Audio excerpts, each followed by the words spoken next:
Claudiane Reis, psicóloga, muito prazer, Olá. muito obrigada pela sua presença aqui no nosso programa. Obrigada a você, Clara. Muito obrigada. Então eu queria que você começasse falando, Claudiane, sobre justamente como é que a gente começa, né? Por onde que a gente começa a ter esse ambiente de trabalho saudável, com foco na saúde mental?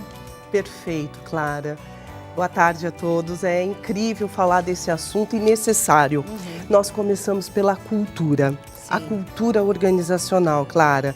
A cultura organizacional composta pelos seus valores, pelos seus princípios, pelos seus direcionamentos, os objetivos que os dirigentes estabelecem para os seus colaboradores é o ponto de partida.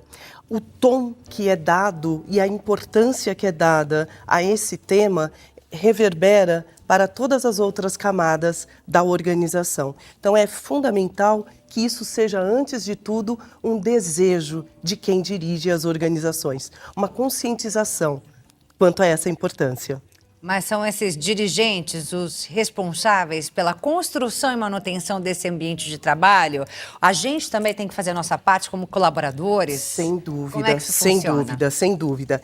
Essas pessoas pertencem ao estratégico da organização, onde são desenhadas exatamente os objetivos, as metas e todo o DNA da organização, Clara.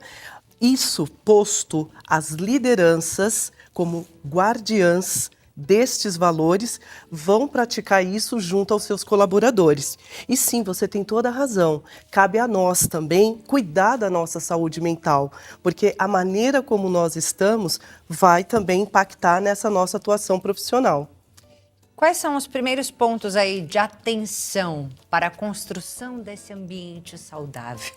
Os relacionamentos, a comunicação, as tratativas, não só com os clientes externos, mas com os clientes internos, não só os externos, mas os internos, né? Porque antes de vender qualquer coisa para fora, isso tem que ser vendido para dentro. Quem trabalha lá dentro tem que acreditar. Tem uma frase, Clara, que eu gosto muito: crenças e valores determinam comportamentos e atitudes. Então, se isso faz parte do repertório das tuas crenças, dos teus valores, naturalmente você vai praticar isso em suas atitudes. E você falou uma coisa super importante: por onde começa, como que isso atua? Autoconhecimento. Autoconhecimento é fundamental. O autoconhecimento permite com que eu me entenda aonde estão os meus pontos fortes, aonde estão os meus pontos a melhorar, o que me limita, o que me impulsiona, né? Somada às questões da autoestima.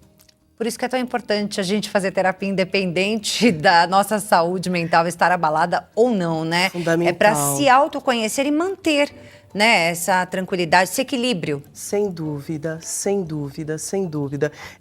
Sou psicóloga, então seria até, né, parece puxando brasa para a própria sardinha, mas é fundamental. O autoconhecimento Quem já fundamental. fez terapia Não sabe é? o quanto é Sabe, importante, né? sabe. É Independente fundamental. da situação, é Sem muito dúvida, importante a sem gente ter esse dúvida. autoconhecimento, entender se está tudo bem Sem aqui dentro do dúvida. coração, aqui dentro da mente, né? Sim, você falou uma coisa super importante, porque começa aqui, né? A estruturação dos meus pensamentos, a maneira como eu vou organizando isso nos meus sentimentos, nas minhas emoções e, consequentemente, aquilo em que eu acredito, a maneira como eu visualizo tudo isso, somado a essa tentativa de equilíbrio, me leva para outras atitudes.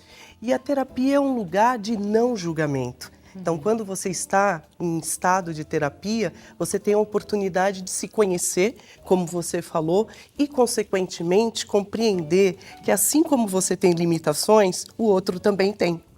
Então, fica mais confortável fazer esse manejo das relações, das comunicações. Antes da gente seguir falando sobre o papel das empresas, né? Eu queria que você falasse um pouquinho sobre o burnout. Pode ser? Claro, Porque claro. a gente está aqui falando sobre saúde mental no ambiente de trabalho e a gente tem visto muita gente com burnout. Sim. Né, que é esse esgotamento justamente ligado ao ambiente de trabalho, né, ao trabalho da pessoa. Sim. Então, eu queria que você falasse um pouquinho sobre os sintomas. Sim. dessa síndrome, né? E o momento que a pessoa deve buscar uma ajuda, assim, correndo. Bom, como você falou, não precisamos esperar chegar nesse estágio mas se a para pessoa procurar. estiver sentindo isso, isso e isso, ela precisa voar. Despersonalização, quando ela já não mais se reconhece, autoestima abalada, sensação de extremo cansaço, de não pertencimento, de não conseguir mais atender ao que lhe é solicitado, não conseguir conviver e estar com as pessoas. Então, dentre outros, esses são sintomas bastante importantes. Essa sensação de não pertencimento, de não se reconhecer, de cansaço, de tristeza, de incômodo, não é? De possuir tantas coisas, mas ao mesmo tempo nada lhe deixa feliz, de não reconhecer a importância de gratidão. Então, todos esses fatores levam para um ponto de atenção, para vários pontos de atenção. Como é que surge tudo isso, né? Como é que se desencadeia todos esses sintomas, né? Seria, assim, um excesso de trabalho, muito tempo ali trabalhando, a pessoa não consegue se desligar, ter esse equilíbrio entre vida pessoal, vida profissional, a pessoa não consegue separar as duas coisas, a gente vive num ambiente digital, nosso WhatsApp tá ligado o tempo todo, e aí você sai do trabalho, mas continua trabalhando. Olha, eu gosto sempre de sinalizar que para você entender qualquer fenômeno, você precisa ter um método, uma ciência, uma base, porque não tendo este referencial, fica muito fácil cair para o senso comum. E eu sigo a terapia cognitiva comportamental, a psicologia positiva, e nessas áreas nós falamos muito da importância da vigília dos seus pensamentos, sentimentos, das suas atitudes, mas também do bem-estar consigo mesmo, né? Então, o fato de você se exigir ou o fato de você não se perceber à vontade onde você está ou não ter boas relações, porque afinal de contas, né, Clara, nós somos seres humanos, todos nós precisamos de atenção, de carinho, de reconhecimento. Então, quando eu não me vejo mais pertencendo ou sendo aceita, isso já pode gerar um gatilho que muitas vezes estão ligados às questões da autoestima. A autoestima é básico na vida. Então, autoestima é a base da segurança. Segurança é a base da confiança. E confiança é a base do desempenho. Então, uma autoestima abalada, e que às vezes já vem de muito tempo, ela pode desencadear, não só pode, como desencadeia todos esses outros sentimentos e sensações. Porque quando eu não tenho essa minha autoestima minimamente estruturada, o que eu escuto do ambiente ou o que eu escuto das outras pessoas pode se tornar uma verdade.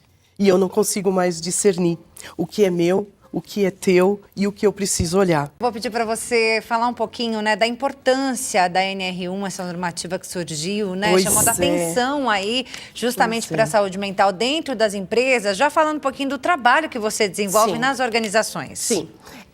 A NR1, ela já existia, os preceitos já existiam e ela vem justamente para chamar a atenção, para colocar a saúde mental nesse papel, nesse contexto de protagonismo. É esse protagonismo que tem levado as organizações a nos procurarem para fazer ações, começando por um diagnóstico, naturalmente, para entender o que naquele ambiente deixou de ser saudável. Não olhamos as pessoas diretamente, mas o que o ambiente pode desencadear. E é muito importante também perceber que a empresa pode também possuir pessoas que já vieram com esse adoecimento. Daí a importância do diagnóstico para entender o que dela depende para a saúde mental dessas pessoas. E cada vez mais contar com profissionais como você, né? Sim, um conjunto de profissionais de várias áreas, de forma multidisciplinar, mas com certeza o psicólogo. É isso aí, minha gente. Ó, vou deixar aqui os contatos da Claudiane Reis, psicóloga. Lá no Instagram, ela tá como @claudiane.reis_. Claudiane.reis_, como você tá vendo aí na tela. E lá no LinkedIn, Claudiane Reis 68. Muito obrigada pela sua presença, trouxe informações valiosas pra gente. Obrigada a você, obrigada a todos. Até a próxima. Até.